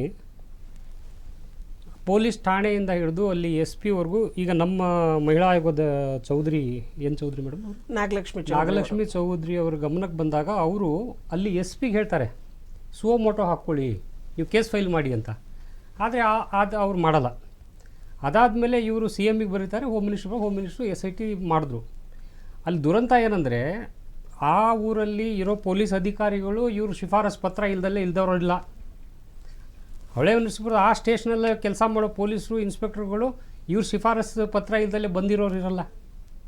ಅದು ಇನ್ನೊಂದು, ಅಲ್ಲಿ ಹೊಳೆ ನರಸೀಪುರ ಸ್ಟೇಷನ್ ಇವರಿರ್ಬೋದು, SI ಕತೆ ಇರಲಿ, ಈ ರಾಜ್ಯದ ಮುಖ್ಯಮಂತ್ರಿಗಳಿಗೆ SIT ತನಿಖೆಗಿಂತಲೂ ಕೂಡ ಒಂದು ಪಾರದರ್ಶಕವಾದ ತನಿಖೆ ಅಗತ್ಯತೆ ಇತ್ತು ಅಂತ ಹೇಳಿ ಅವ್ರು ಭಾವಿಸಿ ಇದನ್ನ ನ್ಯಾಯಾಂಗ ತನಿಖೆಗೆ ಒಳಪಡಿಸಿದ್ರೆ ಜನ ಪರವಾಗಿಲ್ಲಪ್ಪ ಒಂದು ಒಳ್ಳೆ ನ್ಯಾಯ ಸಿಗ್ಬೋದು ಅಂತ ನಿರೀಕ್ಷೆ ಮಾಡ್ಬೋದಿತ್ತು. ನಾನು ಯಾಕೆ ಈ ಪ್ರಶ್ನೆ ಕೇಳಿದೆ ಅಂದ್ರೆ, ಇಡೀ ರಾಜ್ಯಾದ್ಯಂತ ಒಂದು ದೊಡ್ಡ ಚರ್ಚೆ, ಕೋಲಾಹಲ, ಗುಲ್ಲು ಎದ್ದಿತ್ತು. ಇಂಥ ಸಂದರ್ಭದಲ್ಲಿ ರಾಜ್ಯ ಸರ್ಕಾರ, ಗೃಹ ಇಲಾಖೆ ಈ ಪ್ರಕರಣವನ್ನ ಸುಮೋಟೋ ಮಾಡಿಕೊಂಡು ಆರೋಪಿ ತಪ್ಪಿಸಿಕೊಂಡು ಹೋಗದಾಗೆ ತಡೆಯುವಂತ ಅವಕಾಶ ಇತ್ತು. ಇಲ್ಲಿ ಆರೋಪಿ ಆರಾಮಾಗಿ ದೇಶ ಬಿಟ್ಟು ಜರ್ಮನಿಗೆ ಪರಾರಿ ಆಗ್ತಾರೆ, ಇಲ್ಲಿ SIT ತನಿಖೆ ರಚನೆ ಆಗಿದೆ. ಈಗ ಅವ್ರು ಮಾಡಬೇಕಾಗಿರೋದಿಷ್ಟು, ಎಲ್ಲ ಸಂತ್ರಸ್ತರನ್ನು ಇವರು ಪರ್ಟಿಕ್ಯುಲರ್, ಆಮೇಲೆ ಇದರಲ್ಲಿ ನಾವು ಮಧ್ಯಾಹ್ನ ನಿಮಗೆ ಹೇಳ್ತೀವಿ ಏನು, ಮೈನರ್ಸ್ ಎಷ್ಟಿದಾರೋ ಪೋಸ್ಕೋ ಕೇಸ್ ಅಟ್ರಾಕ್ಟ್ ಆಗುವಂಥ ಸಾಧ್ಯತೆಗಳಿರ್ತವೆ. ಸೊ ಸಂತ್ರಸ್ತರನ್ನು, ಆ ವಿಡಿಯೋಗಳಲ್ಲಿರೋ ಸಂತ್ರಸ್ತರನ್ನು SIT ಅವರು ಮುದ್ದಾಮ್ ಇದು ಮಾಡಿಬಿಟ್ಟು ಅವರಿಗೆ ಕನ್ಸಿಡರ್ ಮಾಡಿ ಅವ್ರ ಕಂಪ್ಲೇಂಟ್ ಅಂತ ತೊಗೊಂಡು 164 ರೆಕಾರ್ಡ್ ಮಾಡಿಕೊಂಡು ಅವ್ರದ್ದು ಸ್ಟೇಟ್ಮೆಂಟ್ ರೆಕಾರ್ಡ್ ಮಾಡಿಕೊಂಡು ಇದನ್ನು ತುಂಬ ತೀವ್ರವಾಗಿ ತನಿಖೆ ನಡೆಸಬೇಕು. ಆಮೇಲೆ ಇದು ತಾವು ಹೇಳ್ದಂಗೆ ಶತಮಾನದ ಅಲ್ಲ, ಇದು ಮಾನವ ಚರಿತ್ರೆ ಇತಿಹಾಸದಲ್ಲೇ ಇಂಥ ಒಂದು ಹೇಯ ಇದನ್ನು ನಾವು ಎಲ್ಲೂ ನೋಡಲಿಲ್ಲ, ಆಗಲೂಬಾರ್ದು. ಆಮೇಲೆ ಎಂಥ ದುಸ್ತರವಾದ ಇಂಥ ದುಷ್ಟ ವ್ಯವಸ್ಥೆಯಲ್ಲಿ ನಾವು ಇದೀವಲ್ಲ. ಆಮೇಲೆ ನಮ್ಮನ್ನು ಆಳೋನು ಒಬ್ಬ ಜನಪ್ರತಿನಿಧಿ ರೋಲ್ ಮಾಡಲ್ಲ, ಅದು ಒಬ್ಬ ತುಂಬ ಬೇಜಾರಾಗುತ್ತೆ. ಒಬ್ಬ ಈ ದೇಶಕ್ಕೆ ಕೊಟ್ಟ ಒಂದು ಮಾಜಿ ಪ್ರಧಾನಮಂತ್ರಿಯವರ ಮೊಮ್ಮಗ.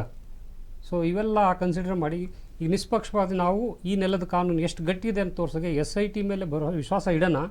SIT ತುಂಬಾ ಇಂಟೆನ್ಸಿವ್ ಕೆಲಸ ಮಾಡಬೇಕು. ಆಮೇಲೆ ಆ ಸಂತ್ರಸ್ತರಿಗೆ ಖಂಡಿತವಾಗಿಯೂ ನ್ಯಾಯ ದೊರಕಿಸ್ಕೊಡ್ಬೇಕು.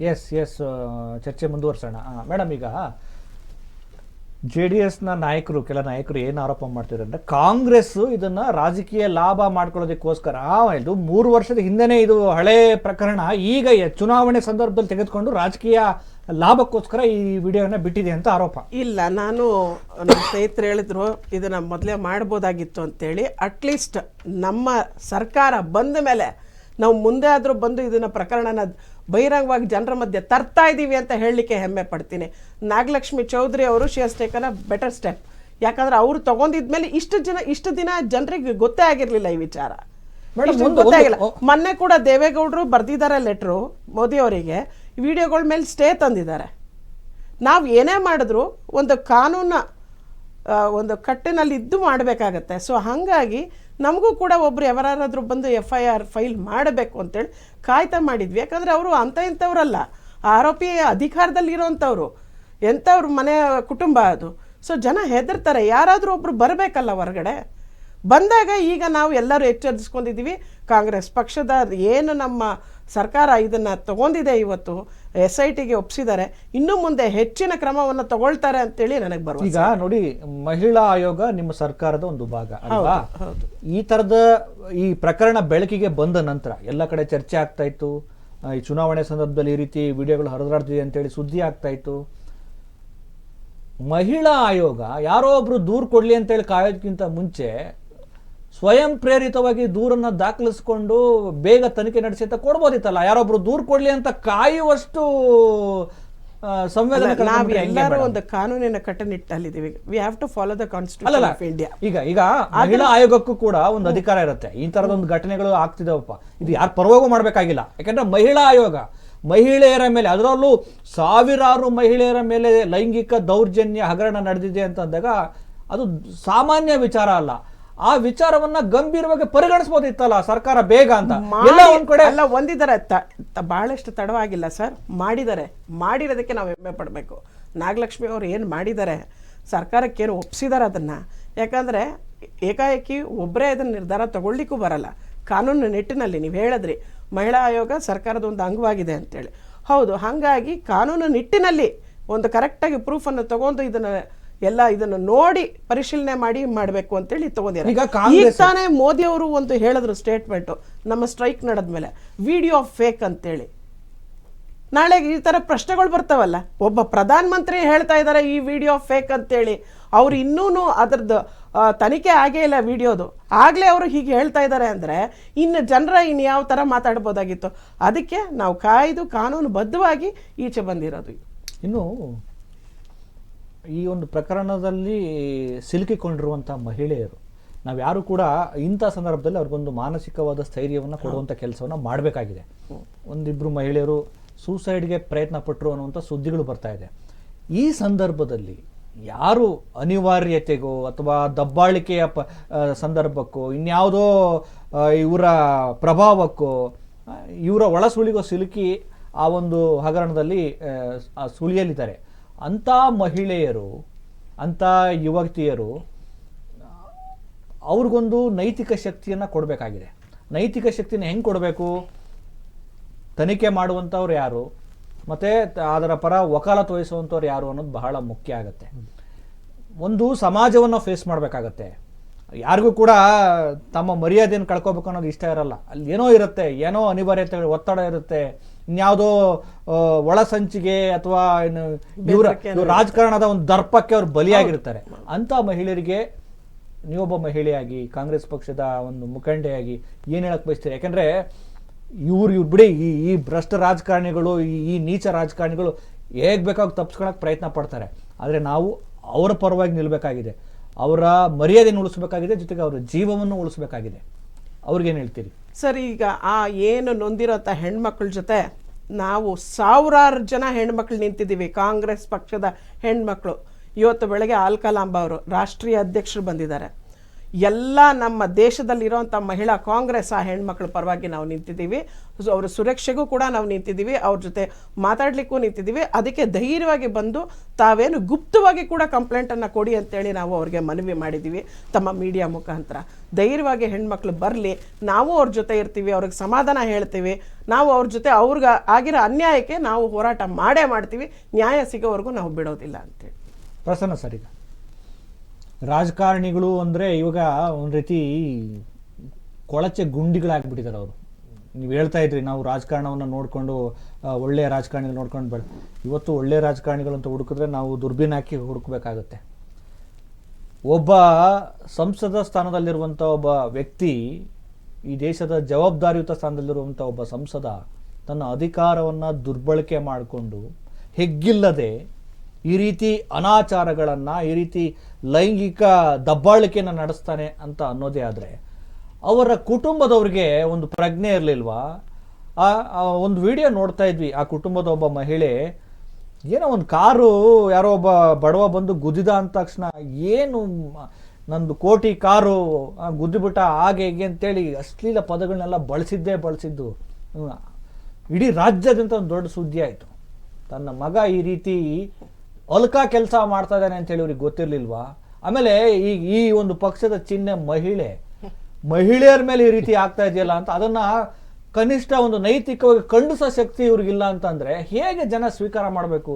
ಇವರ ಧೋರಣೆಗಳೇನು ಅಂತ ಅರ್ಥ ಆಗ್ತಾ ಇಲ್ಲ. ಏನು ಹೇಳ್ತೀರಿ? ನೋಡಿ, ಕುಮಾರಸ್ವಾಮಿ ಅವರು ಹೇಳಿದ್ದಾರೆ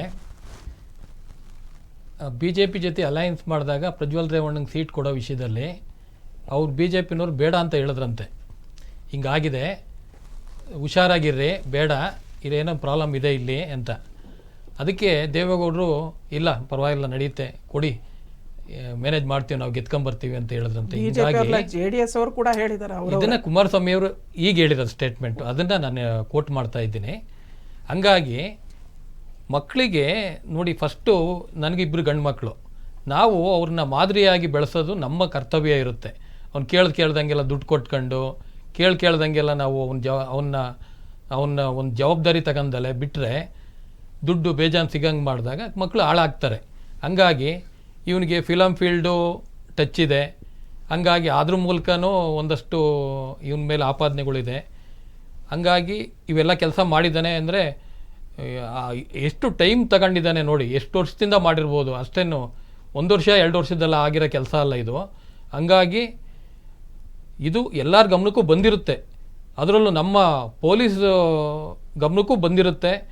ಅವ್ರು ಯಾಕೆ ಇದ್ರ ಬಗ್ಗೆ ಕ್ರಮ ತಗೊಂಡಿಲ್ಲ ಅಂತ ನನಗೆ ತುಂಬ ಬೇಜಾರಾಗ್ತಿದೆ. ಹಂಗಾಗಿ ನಾವು ಮುಂದೆ ಆದರೂ ಅದ್ರ ಬಗ್ಗೆ ಜವಾಬ್ದಾರಿಯುತವಾಗಿ ನಡ್ಕೊಂಡು ಆ ಆರೋಪಿಗೆ ಶಿಕ್ಷೆ ಕೊಟ್ಟು ಆ ಹೆಣ್ಮಕ್ಳಿಗೆ ಏನು ಅನ್ಯಾಯ ಆಗಿದೆಯೋ ಅವ್ರಿಗೆ ನ್ಯಾಯ ಕೊಡಿಸ್ಬೇಕು ಅಂತ ನಾನು ಈ ಮೂಲಕ ಮನವಿ ಮಾಡ್ತೀನಿ. ಸರ್, ಈಗ ಇಂಥ ಒಂದು ಹೈ ಪ್ರೊಫೈಲ್ ಪ್ರಕರಣಗಳಲ್ಲಿ ಒಬ್ಬ ಎಕ್ಸ್ಪರ್ಟ್ ಲಾಯರ್ ಆದವನು ಇದನ್ನು ಹಳ್ಳ ಹಿಡಿಸ್ಬೋದು. 100%. ಆ ಒಂದು ಸಾಧ್ಯತೆಗಳ ಬಗ್ಗೆ ಹೇಳೋದಾದರೆ ನೋಡಿ, ಇಲ್ಲಿ ಎಲ್ಲದಕ್ಕಿಂತ ಮುಖ್ಯವಾಗಿ ಇಚ್ಛಾಶಕ್ತಿ ಇದ್ದರೆ ಏನು ಬೇಕಾದ್ರೂ ಮಾಡ್ಬೋದು. ಇದು ಅವರು ಪ್ರಭಾವಿ ರೆಕಾರ್ಡ್ ಮಾಡಿಕೊಂಡಿರೋದೇ 2786 ಅಂತೇನು ಹೇಳ್ತಾರೆ. ಅನ್ರೆಕಾರ್ಡೆಡ್ ಎಷ್ಟಿರ್ಬೋದು? ಅವನು ರೆಕಾರ್ಡ್ ಮಾಡೋಕ್ಕಾಗಿದೆ. ಇವನು ಸಂಸದ, ನಮ್ಮನ್ನು ರೆಪ್ರೆಸೆಂಟ್ ಮಾಡ್ತಿದ್ದಾನೆ. ಒಂದು ಸಂಸದ ಮನೋರೋಗಿ. ಈಗ ನೈಸರ್ಗಿಕವಾಗಿ ಅದು ಮನುಷ್ಯನ ಸಹಜ ಕ್ರಿಯೆ. ಪ್ರತಿ ಗಂಡು ಮಕ್ಕಳು ಹೆಣ್ಮಕ್ಳು ವಯಸ್ಕ ವ್ಯವಸ್ಥೆಗೆ ಬಂದಾಗ ಅದು ಸಹಜ ಪ್ರಕ್ರಿಯೆ. ಅದನ್ನು ಇವರು ಈ ಥರ ಅದೇ ನಿಜವಾಗ್ಲೂ ಇವರು ಮನೋರೋಗಿ. ಸರ್, ಈಗ ಒಂದು ಗಂಡು ಒಂದು ಹೆಣ್ಣು ಪರಸ್ಪರ ಒಪ್ಪಿಗೆ ಆಯಿತು ಅಂದರೆ, ವಯಸ್ಕರಾಗಿದ್ದರೆ ಅವರು ಸಮ್ಮತಿಯ ಒಂದು ಲೈಂಗಿಕ ಕ್ರಿಯೆ ನಡೆಸೋದಕ್ಕೆ, ಅವರು ಬಾಂಧವ್ಯಯುತವಾಗಿ ಜೀವನ ಮಾಡೋದಕ್ಕೆ, ಒಟ್ಟಿಗೆ ಇರೋದಕ್ಕೆ ಕಾನೂನಲ್ಲಿ ಅವಕಾಶ ಇದೆ. ಹೌದು. ಆದರೆ ಈಗ ಈ ವ್ಯಕ್ತಿಯ ವಿಡಿಯೋಗಳು ಎನ್ನಲಾಗ್ತಿರುವಂಥ ವಿಡಿಯೋಗಳನ್ನು ನೋಡಿದಾಗ ತುಂಬ ಆಘಾತಕಾರಿ ವಿಚಾರಗಳು ಬಹಿರಂಗಗೊಳ್ತಿರುವಂಥದ್ದು ಏನಂದರೆ, ಮಾಡೆಲ್ಗಳಿದ್ದಾರೆ, ಆಂಕರ್ಸ್ಗಳಿದ್ದಾರೆ, ಹೀರೋಯಿನ್ಗಳಿದ್ದಾರೆ, ಆಮೇಲೆ ಏನು ಜನಸಾಮಾನ್ಯ ಮಹಿಳೆಯರಿದ್ದಾರೆ, ವಯೋವೃದ್ಧರಿದ್ದಾರೆ. ಅಂದರೆ ಏನು ಇವನ ವಿಕೃತಿಯ ಪೈಶಾಚಿಕತೆಗೆ ಮುಟ್ಟಿದೆ ಅಂತ. ನಿಮಗೆ ಹಿಂದೆ ಉಮೇಶ್ ರೆಡ್ಡಿ ಚಿತ್ರದುರ್ಗ ಅವನ ಪ್ರಕರಣ, ಬಹುಶಃ ಉಮೇಶ್ ರೆಡ್ಡಿಗೆ ಇಂತನೂ 100 ಪಟ್ಟು ಒಂದು. ಇವರು ಮನೋರೋಗಿಗಳು. ಇವರಿಗೆ ಸರಿಯಾಗಿ ಮತ್ತು ಮನೆ ಪರಿಸರ, ನಮ್ಮ ಆಡಿಟರ್ ಸಾಹೇಬ್ ಹೇಳ್ದಂಗೆ ಮನೆ ಪರಿಸರ, ತಂದೆ ತಾಯಿಗಳು ಏನು ಅವರನ್ನು ಯಾವ ಸಂಸ್ಕಾರ ನಾವು ಕಲಿಸ್ತೀವಿ ಅದರಂತಲ್ಲೇ ಮಕ್ಕಳು ಬೆಳೀತಾರೆ. ಇನ್ನೊಂದು ದೊಡ್ಡ ವಯಸ್ಸಿನವನಲ್ಲ ಅಥವಾ ಅನುಭವ ಇಲ್ಲ. ಇಂಥವನ್ನ ನಮ್ಮ ರೆಪ್ರೆಸೆಂಟೇಟಿವ್ ನಮ್ಮ ಪ್ರತಿನಿಧಿಸಿ ಡೆಲ್ಲಿ ಕಳಿಸಿದ್ದಲ್ಲ ಜನಗಳು ಅದೆಷ್ಟು ಹಾಸನ ಜನ ಅದೆಷ್ಟು. ಈಗ ಅದು ಬಿಡಿ, ಈಗ ಇವರು ಮಾಜಿ ಮುಖ್ಯಮಂತ್ರಿ HD ಕುಮಾರಸ್ವಾಮಿ ಹೇಳ್ತಾ ಇದ್ರು ಒಂದು ಪ್ರೆಸ್ ಮೀಟ್ ಅಲ್ಲಿ, ನಮಗೆ ಇರುವಂತ ಒಂದು ಮಾಹಿತಿ ಪ್ರಕಾರ ಪ್ರಜ್ವಲ್ ರೇವಣ್ಣ ಗೆಲ್ತಾರೆ ಅಂತ. ಅಂದ್ರೆ ಅವ್ರಿಗೆ ಯಾವ ಲಜ್ಜೆನೂ ಇಲ್ಲ. ಒಂದು ಆರೋಪ ಇದೆ, ಇದ್ರ ಬಗ್ಗೆ ಏನ್ ಮಾತಾಡ್ಬೇಕು, ಬೇಡವಾ? ಆದ್ರೆ ಬರ್ತಿರುವಂತ ಸುದ್ದಿಗಳ ಬಗ್ಗೆ ಅದು ನನಗೆ ಸಂಬಂಧ ಇಲ್ಲ ಅಂತಾರೆ. ಗೆಲ್ತಾರೆ, ಆರೋಪಗಳ ಬಗ್ಗೆ ನನಗೆ ಸಂಬಂಧ ಇಲ್ಲ ಅಂತ. ಏನ್ ಸರ್ ಇವ್ರೆಲ್ಲ ಸೋಗಲಾಡಿತಾರೆ? ನಾನು ಅದು ಹೇಳೋದು, ಸೋಲು ಗೆಲುವು ರಾಜಕಾರಣ ಬೇರೆ. ಇದು ಪ್ರಶ್ನೆ ನೈತಿಕತೆ, ಅದು ವ್ಯಕ್ತಿಯ ನೈತಿಕತೆ. ಅವನು ಜನಸಾಮಾನ್ಯನೇ ಮಾಡಿದ್ರು ಅದೊಂದು ಅಫೆನ್ಸ್, ಅದು ಕ್ರೈಮ್. ಆಮೇಲೆ ಇವರಲ್ಲಿ ಜಾತಿ ಪ್ರಭಾವ, ಹಣದ ಪ್ರಭಾವ, ಅಧಿಕಾರದ ಪ್ರಭಾವದಿಂದ ಏನು ಬೇಕಾದ್ರೂ ನಾವು ಮಾಡ್ಕೊಳ್ತೀವಿ ಅಂತಾರಲ್ಲ, ಅದಕ್ಕೆ ನಾವು ಸರಿಯಾದ ಪಾಠಗಳು ಈ ವ್ಯವಸ್ಥೆಗೆ ನಿಜವಾಗ್ಲೂ ನಾನಾಗಲಿ ಸರ್ಕಾರಕ್ಕೆ ನಾನು ಆಗ್ರಹಿಸೋದಿಷ್ಟೇ, ನಿಷ್ಪಕ್ಷಪಾತವಾಗಿ ಮತ್ತು ತುಂಬ ಇಂಟೆನ್ಸಿವ್ಲಿ ಇದರ ತನಿಖೆ ಆಗಬೇಕು. ಈ ಕಂಪ್ಲೇಂಟು, ಈ ಪಿಟಿಷನಲ್ಲಿ ಏನೂ ಮಾಡೋಕ್ಕಾಗಲ್ಲ, ಅವನಿಗೆ ಏನೂ ಮಾಡ್ಕೊಳಕ್ಕಾಗಲ್ಲ. ನಾವು ಸುವಮೋಟೋ ಈಗ ಇವರು ತನಿಖಾಧಿಕಾರಿ SIT ಮೇಲೆ ನಾವು ವಿಶೇಷವಾದ ಒತ್ತಡ ಹಾಕಿ ಎಲ್ಲ ಸಂತ್ರಸ್ತರನ್ನು ವಿಡಿಯೋಲ್ಲಿ ಇಲ್ಲದೆ ಇರೋರು ಏನಷ್ಟು ಜನ ಇದ್ದಾರೆ ಎಲ್ಲರದ್ದು ರೆಕಾರ್ಡ್ ಮಾಡಿಕೊಂಡು ಆಮೇಲೆ ಅದಕ್ಕೆ ಸರಿಯಾದ ಸಾಕ್ಷ್ಯಾಧಾರಗಳನ್ನು ಕಲೆ ಹಾಕಿ ಕನಿಷ್ಠ ಒಬ್ಬರದಾದ್ರೂ ಕೋರ್ಟಲ್ಲಿ ಪ್ರೂವ್ ಆಗೋ ಥರ ನಾವು ನೋಡ್ಕೋಬೇಕು. ಗೊತ್ತಿಲ್ಲ, ಕಾನೂನಂತೂ ನಮ್ಮ ಈ ನೆಲದ ಕಾನೂನಂತೂ ಬಲಿಷ್ಠವಾಗಿದೆ, ಆದರೆ ಅದನ್ನು ಕಾನೂನು ಪಾಲಕರ ಮೇಲೆ ಬಿಟ್ಟಿದೆ. ಸರ್, ಇನ್ನೊಂದು ವಿಶೇಷ ನೀವು ಅಬ್ಸರ್ವ್ ಮಾಡಿರಬೇಕು, ಈ ವಿಷಯ ಒಂದು 2-3 ತಿಂಗಳಿಂದನೇ ಬಂದಿತ್ತು. ದೇವರಾಜೇಗೌಡ ಅಂತ ಒಬ್ರು ವಕೀಲರು ಪತ್ರ ಬರೆದಿದ್ರು, ವಿಡಿಯೋ ತಗೊಂಡೋಗಿ ಮೋದಿಗೆಲ್ಲ ತೋರ್ಸ್ ಬಂದಿದ್ದಾರೆ, ಸೆಂಟ್ರಲ್ ಗೌರ್ಮೆಂಟಿಗೆ ತೋರ್ಸ್ ಬಂದಿದ್ದಾರೆ. ಅವ್ರೇನು ಸುಮ್ಮನೆ ಬಿಟ್ಟಿಲ್ಲ, ಕ್ಯಾಂಡಿಡೇಟ್ ಮಾಡಬೇಡಿ ಇವನ್ನ ಅಂತಲೇ ಹೇಳಿ ಬಂದಿದ್ದಾರೆ. ಆದರೆ ಅವ್ರನ್ನ ನೆಗ್ಲೆಕ್ಟ್ ಮಾಡಿ ಇವರು ಈ ಥರ ಮಾಡಿರೋದು ನಮಗೆ ತುಂಬ ಭಯ ಆಗ್ತಿದೆ, ಏನು ನಡೀತಿದೆ ಅಂತ. ಸರ್ಕಾರ ನಮ್ಮ ಪರವಾಗಿ ನಿಂತ್ಕೊಳುತ್ತಾ ಅನ್ನೋದಕ್ಕೆ ನಮ್ಗೆ ಯಾಕೆ ಅನುಮಾನ ಶುರು ಆಗ್ತಿದೆ. ಎಸ್ ಮೇಡಮ್, ಈಗ ಕರ್ನಾಟಕ ಸರ್ಕಾರ ಅಂತೂ ಗ್ಯಾರಂಟಿ ನಿಲ್ಲುತ್ತೆ. ಕೇಂದ್ರ ಸರ್ಕಾರದ ಮೇಲೆ ನಮಗೆ ನಂಬಿಕೆ ಇಲ್ಲ ಹೆಣ್ಮಕ್ಳಿಗೆ. ಯಾಕಂದ್ರೆ ಮೋದಿ ಅವರು ಬೇಟಿ ಬಚಾವ್ ಅಂತ ಹೇಳ್ತಾರಲ್ಲ. ಈಗ ದುರಂತ ನಡೆದಿರೋದು, ಈಗ ಘಟನೆ ಈ ತರದ್ದು ಒಂದು ದೊಡ್ಡ ಸ್ಕ್ಯಾಂಡಲ್ ನಡೆದಿರೋದು ಕರ್ನಾಟಕ ರಾಜ್ಯದಲ್ಲಿ. ಅಧಿಕಾರದಲ್ಲಿರೋದು ಕಾಂಗ್ರೆಸ್ ಪಕ್ಷ. ಹೌದು. ಆದರೆ ಕಾಂಗ್ರೆಸ್ ಪಕ್ಷ ಈ ವಿಚಾರದಲ್ಲಿ ನಿಷ್ಪಕ್ಷಪಾತವಾದ ತನಿಖೆ ನಡೆಸುತ್ತಾ ಅನ್ನೋದು ಕೂಡ ಅನುಮಾನ ಬರ್ತಾ ಇದೆ. ನನಗೆ ಗ್ಯಾರಂಟಿ ಇದೆ, ನಮ್ಮ ಸರ್ಕಾರ ಇದನ್ನು ಕರೆಕ್ಟಾಗಿ ನಿರ್ಧಾರ ತಗೊಂಡು ಅಧಿಕಾರದಲ್ಲಿ ಚಲಾಯಿಸಿ ಇದನ್ನು ಶಿಕ್ಷೆಯನ್ನು ಅವ್ರಿಗೆ ಮಾಡ್ತಾರೆ ಅಂತೇಳಿ ನಾವು ಅದೇ ಕೂಡ ಇವತ್ತು ಕೂಡ ಮಾಧ್ಯಮ ಮುಖಾಂತರ ಮೋದಿಯವ್ರಿಗೂ ಕೇಳಿದ್ದೀವಿ. ನಾವು ಏನಂದರೆ ಈಗ ಇಂಟರ್ನಲ್ ಅಫೇರ್ ಮಿನಿಸ್ಟ್ರ್ ಇದ್ದಾರೆ, ಜರ್ಮನಿಗೆ ಲೆಟರ್ ಬರೆಸ್ಬೋದು, ಪ್ರಜ್ವಲನ್ನು ಕರೆಸ್ಲಿ ಕರ್ನಾಟಕಕ್ಕೆ ಮೋದಿಯವರು. ಬೇಟಿ ಬಚಾವ್ ಅಂತ ಹೇಳ್ತಾರಲ್ಲ, ಬೇಟಿ ಬಚಾವ್ ಬೇಟಿ ಪಡಾವ್ ಅಂತೇಳಿ ಏನಾಗ್ತಾ ಇದೆ ಅವ್ರ ಸರ್ಕಾರದಲ್ಲಿ. ಎಲ್ಲೋ ಒಂದು ಕಡೆ ನೆನೆಸ್ಕೋಬೇಕು ನೀವು, ಉತ್ತರ ಪ್ರದೇಶದಲ್ಲಿ ಆಗಿದ್ದ ಒಂದು ದಲಿತ ಹೆಣ್ಮಗಳ ಮೇಲೆ ಕೂಡ ಅತ್ಯಾಚಾರ ಆಯಿತು. ಅವಳನ್ನ ಪೊಲೀಸರೇ ರಾತ್ರಿ ಹೊತ್ತು ಸುಟ್ಟಾಕ್ತಾರೆ ತಂದೆ ತಾಯಿ ಕೊಡ್ಲಾರ್ದೆ. ಅದು ಒಂದು ಪ್ರಕರಣ. ಈಗ ನಮ್ಮ ಮಣಿಪುರದಲ್ಲಿ ನಡೆಯುವಂಥದ್ದು ಇದು ಎಲ್ಲೋ ಒಂದು ಕಡೆ ಇವ್ರಿಗಿದು ಕುಮ್ಮಕ್ಕೆ ಕೊಟ್ಟಂಗಲ್ವಾ. ಮೋದಿ ಅವರು ಇದ್ದಾರೆ, ನಾವು ಏನು ಬೇಕಾದರೂ ಮಾಡ್ಬೋದು ಅಂತಾನೆ. ಮೋದಿ ಅವ್ರ ಸರ್ಕಾರ ಎಲ್ಲ ಹೆಣ್ಮಕ್ಳಿಗೆ ಏನೇ ಅನ್ಯಾಯ ಆದರೂ ಸುಮ್ಮನೆ ಇರ್ತಾರ. ನಾವು ಕೇಳೋದಿದೆ, ಈ ರಾಜ್ಯ ಸರ್ಕಾರ ಕಾಂಗ್ರೆಸ್ ಇರ್ಬೋದು, ಕೇಂದ್ರ ಸರ್ಕಾರಕ್ಕೂ ಪ್ರಶ್ನೆ ಹಾಕ್ತೀವಿ. ಹೇಗೆ ಕೊಟ್ಟರು ಮೋದಿ ಅವರು ಇಂಥವ್ರಿಗೊಬ್ಬರಿಗೆ ಟಿಕೆಟ್ ಹೇಗೆ ಕೊಟ್ಟರು? ಇವನನ್ನು ಹೇಗೆ ಚುನಾವಣೆಗೆ ಬಿಟ್ಕೊಟ್ರು ಇಂಥ ವ್ಯಕ್ತಿನ? ಎಲ್ಲರಿಗೂ ಗೊತ್ತಿದೆ, ವಿಡಿಯೋ ಹರಿದಾಡ್ತಾ ಇದೆ ಅಂತೇಳಿ. ಇವ್ರಿಗೆ ಟಿಕೆಟ್ ಕೊಡಬೇಡ ಅಂತಲೂ ಹೇಳಿದ್ದಾರೆ. ಹೇಗೆ ಅಲಯನ್ಸ್ ಮಾಡ್ಕೊಂಡು ಇವ್ರಿಗೆ ಈಗಲೂ ಕೂಡ ನನ್ನ ಪ್ರಶ್ನೆ, ಮೋದಿಯವರು ಈ ಅಲಯನ್ಸ್ನ ಹೀಗೆ ಉಳಿಸ್ತಾರಾ? ಇಂಥವ್ರ ಜೊತೆ ಒಡನಾಟನ? ಇದು ಮೋದಿ ಪರಿವಾರನ? ಇದೇ ಸಂಸ್ಕಾರನ? ನಮ್ಮ ಹಿಂದುತ್ವ ಇದೇನಾ?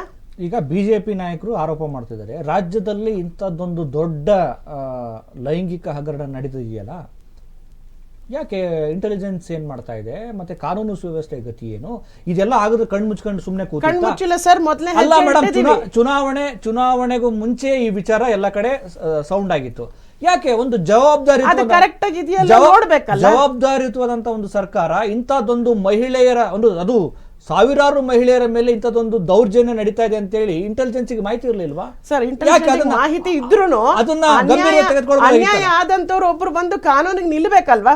ನನ್ನ ಮೇಲೆ ಅಪರಾಧ ಆಗಿದೆ ಮೇಡಮ್, ಸ್ವಯಂ ಪ್ರೇರಿತವಾಗಿ ದೂರು ದಾಖಲು ಮಾಡ್ಕೊಂಡು ತನಿಖೆ ಕೊಡೋದಕ್ಕೆ ಅವಕಾಶ ಇದೆ. ಈಗಲೂ ಕೂಡ ಸರ್ಕಾರ SIT ರಚನೆ ಮಾಡ್ತಲ್ಲ, ಅಲ್ಲೇನೆಲ್ಲ ತನಿಖೆ ಬಹಿರಂಗಗೊಂಡಿಲ್ಲ. ಮೇಲ್ಮುಖವಾಗಿ ಪ್ರಾಥಮಿಕವಾಗಿ ಇಲ್ಲಿ ಎಲ್ಲೋ ಮಹಿಳೆಯರ ಮೇಲೆ ದಬ್ಬಾಳಿಕೆ ನಡೆದಿದೆ ಕಂಡು ಬಂದಿದೆ ಅನ್ನೋ ಆಧಾರದ ಮೇಲೆ ಸರ್ ಒಂದು FIR ದಾಖಲೆ ಆಗಿದೆ. ದಾಖಲೆ ಆಗದನ್ನ ನಾವು ಕಾಯ್ದು ಮಾಡ್ತಾ ಇದ್ವಿ. ನಾನು ಹೇಳೋದು, ಈ ರಾಜ್ಯದಲ್ಲಿ ಕಾನೂನು ಸುವ್ಯವಸ್ಥೆ ಹದಗೆಡ್ತಿದೆ ಅನ್ನೋ ಆರೋಪಗಳಿದಾವೆ. ನೇಹಾ ಕೊಲೆ ಆಯ್ತು, ಇನ್ನೇನೋ ಬಾಂಬ್ ಬ್ಲಾಸ್ಟ್ ಆಯ್ತು, ಮತ್ತೆ ಇಲ್ಲಿ ಒಂದು ಸಾವಿರಾರು ಮಹಿಳೆಯರ ಮೇಲೆ ನಿರಂತರವಾಗಿ ಈ ರೀತಿ ನಡೀತಿದೆ ಅಂತಂದ್ರೆ ಇಂಟೆಲಿಜೆನ್ಸ್ ಏನ್ ಮಾಡ್ತಾ ಇದೆ ಈ ರಾಜ್ಯದಲ್ಲಿ? ಇದನ್ನ ವಿಷಯ ತೆಗೆದುಕೊಳ್ಬೋದಿತ್ತಲ್ಲ. ಈ ವಿಡಿಯೋಗಳು ಹರಿದಾಡೋದಕ್ಕೆ ಹೆಂಗ್ ಬಿಡ್ತು? ಅದನ್ನ ಗಂಭೀರ ತೆಗೆದುಕೊಂಡು ಎಲ್ಲಿಂದ ಬಂತು, ಯಾಕೆ ಬಂತು, ಇದು ನಿಜವಾಗ್ಲೂ ಫೇಕ್? ಆ ಜವಾಬ್ದಾರಿ ರಾಜ್ಯ ಸರ್ಕಾರಕ್ಕೆ ಇರಬೇಕು. ರಾಜ್ಯ ಸರ್ಕಾರಕ್ಕಿದೆ. ನಾನು ಹೇಳ್ತಾ ಇರೋದು, ನಮ್ಮ ಕೇಂದ್ರ ಪ್ರಧಾನ ಮಂತ್ರಿ ಅವರು ವಿಡಿಯೋ ಫೇಕ್ ಅಂತಾರೆ ಅಂದ್ರೆ, ಒಬ್ಬ ನಮ್ಮ ದೇಶದ ಪ್ರಮುಖವಾದಂತ ಪ್ರಧಾನ ಮಂತ್ರಿ ಅವರೇ ಫೇಕ್ ಅಂತ ಹೇಳುವಾಗ ವಿಡಿಯೋನ ನಾವು ಅದನ್ನ ಚೆಕ್ ಮಾಡಿ ನೋಡ್ಬೇಕಲ್ಲ ಸರ್? ಯಾವಾಗ ಇವತ್ತು ನಾವು ಹೆಜ್ಜೆ ಇಟ್ಟಿದೀವಿ ನಮ್ಮ ಸರ್ಕಾರ. ಅಲ್ಲ, ಇದಕ್ಕೂ ಮುಂಚೆ ಈಗ ಅವ್ರು ಆರೋಪ ಮಾಡೋದೇನು ಅಂದ್ರೆ, ಚುನಾವಣೆ ಇನ್ನೇನು 2-3 ದಿನ ಆಯ್ತಂದಾಗ ಮಾತ್ರ ವಿಡಿಯೋ ಬಂದ್ಬಿಡ್ತಾ, 3 ವರ್ಷದಿಂದ ಆಗಿತ್ತಲ್ಲ ಅಂತೇಳಿ ಹೇಳ್ತಲ್ಲ. ಆಮೇಲೆ ಯಾರು ಬಂದಿದ್ರು ಸರ್ FIR ಹಾಕ್ಲಿಕ್ಕೆ ಅವ್ರ ಮೇಲೆ? ಅಲ್ಲ, FIR ಅಲ್ಲ ಹೇಳೋದು, ಈ ವಿಡಿಯೋ ಹರಿದಾಡ್ತಿದ್ದ ಸಂದರ್ಭದಲ್ಲಿ ಅದನ್ನ ಒಂದು ಗೃಹ ಇಲಾಖೆ ಗಂಭೀರವಾಗಿ ಪರಿಗಣಿಸಬೇಕಾಗಿತ್ತು. ಅಲ್ಲ ಮೇಡಮ್, ವಿಚಾರ ಅದಲ್ಲ. ಎಷ್ಟೋ ಮಹಿಳೆಯರ ಬದುಕಿನ ಪ್ರಶ್ನೆ ಅಲ್ಲ, ನೀವು ಹೇಳೋದು ಸಾವಿರಾರು ಮಹಿಳೆಯರ ಈ ಲೈಂಗಿಕ ಕ್ರಿಯೆಯಲ್ಲಿ ತೊಡಗಿರುವಂತ ಈ ವಿಡಿಯೋಗಳು ಸಮ್ಮತಿಯೋ ಅಸಮ್ಮತಿಯೋ ಒತ್ತಡವೋ ಗೊತ್ತಿಲ್ಲ. ಆ ಮಹಿಳೆಯರ ಬದುಕಿನ ಪ್ರಶ್ನೆ ಅದೆಲ್ಲ ಬೀದಿಗಳಲ್ಲಿ, ಹಾಸನದ ಬೀದಿಗಳಲ್ಲಿ, ರಾಜ್ಯದ ಗಲ್ಲಿಗಳಲ್ಲಿ ಮೊಬೈಲಿಂದ ಹರಿದಾಡ್ತಿದೆ ಅಂತಂದ್ರೆ ಗೃಹ ಇಲಾಖೆ ಏನ್ ಮಾಡ್ತಾ ಇದೆ? ಅದನ್ನ ಗಂಭೀರ ತೆಗೆದುಕೊಳ್ಬೋದಿತ್ತಲ್ಲ. ಏನಾಗ್ತಿದೆ, ಯಾರಿಂದ ಬಂತು, ಏನ್ ವಿಚಾರ ಇದು? ಪಕ್ಷಾತೀತವಾಗಿ ನೀವು ಹೇಳಿದ್ರೆ ನಾನು ಹೇಳ್ತೀನಿ, ಅದನ್ನ ಡೆಫಿನೆಟ್ಲಿ ಮಾಡೋದಕ್ಕೆ ಇದು ಮೊದಲೇ ಹೆಜ್ಜೆ ಅಂತ ನಾನು ಹೇಳ್ತೀನಿ. ಯಾಕಂದ್ರೆ ಯಾರು ಸುಮ್ಮನೆ ಕೂತಿಲ್ಲ ಇವತ್ತಿಂದ. ನಮಗಂತೂ ಈ ವಿಡಿಯೋಗಳು ನೋಡಿದ್ಮೇಲೆ ನಿದ್ದೆನೇ ಬಂದಿಲ್ಲ ಹೇಳ್ಬೇಕಂದ್ರೆ. ಇಷ್ಟು ಜನರ ಮೇಲೆ, ಒಂದು ಹೆಣ್ಮಗಳ ಮೇಲೆ ಅನ್ಯಾಯ ನಡೆದ್ರೆ ನಾವು ಹೋರಾಟ ಮಾಡ್ತೀವಿ. 100 ಜನ ಹೆಣ್ಮಕ್ಳ ಮೇಲೆ ಏನು ಸಂಸ್ಕೃತಿ, ಏನು ಸಂಸ್ಕಾರ ಅವ್ರ ಮನೇಲಿದೆ? ಎಲ್ಲೋ ಒಂದು ಕಡೆ ಅಧಿಕಾರದ ದರ್ಪ, ದುರಹಂಕಾರ ಅನ್ಸಲ್ವಾ ಅವ್ರ ಕುಟುಂಬದವ್ರಿಗೆ? ಮತ್ತೆ ಅವರಿಗೆ ನೆರಳಾಗಿ ನಿಂತಿರೋ ಅಂಥ ಒಂದು ಶಕ್ತಿ, ಅದನ್ನು ನೀವು ಯೋಚನೆ ಮಾಡಬೇಕು. ನಾವು ಅವರು ವಿರುದ್ಧವಾಗಿ ಇವತ್ತು ಹೋಗ್ತಾ ಇರೋದು. ಕರ್ನಾಟಕ ಸರ್ಕಾರ ಅಷ್ಟಿಷ್ಟಲ್ಲ, ಬರೀ ದೇವೇಗೌಡರ ಫ್ಯಾಮಿಲಿ ಒಂದೇ ಅಲ್ಲ, ಹಿಂದೆ ಅವರಿಗೆ ಶಕ್ತಿ ತುಂಬಂತಂಥವ್ರು ಯಾರು? ಇಷ್ಟೆಲ್ಲ ಮಾಡ್ಕೊಂಡು ಧೈರ್ಯವಾಗಿ ಓಡಾಡ್ತಾರಲ್ಲ, ಹೇಗೆ? ಯಾಕೆ ಅವ್ರ ಕುಟುಂಬದವ್ರಿಗೆ ಅವ್ರ ಮಗ ಏನು ಮಾಡ್ತಾ ಇದ್ದಾನಂತೆ ಇಷ್ಟು ದಿನ ಗೊತ್ತಾಗಿರ್ಲಿಲ್ವಾ ಸರ್? ಎಂಥ ತಂದೆ ತಾಯಿಗೂ ತನ್ನ ಮಕ್ಕಳು ಏನು ಮಾಡ್ತಾ ಇದ್ದಾರೆ ಅಂತ ಗೊತ್ತಿರುತ್ತೆ. ಇಷ್ಟೊಂದು ವಿಡಿಯೋಗಳಾಗೋವರೆಗೂ ಅವ್ರ ಮನೆಯವರು ಹೇಗೆ ಧೈರ್ಯವಾಗಿದ್ರು, ಅವ್ರ ಹಿಂದೆ ಏನು ಶಕ್ತಿ ಇದೆ, ಯಾರು ಅವ್ರಿಗೆ ಧೈರ್ಯವಾಗಿ ಕೊಡ್ತಾ ಇದ್ದಾರೆ?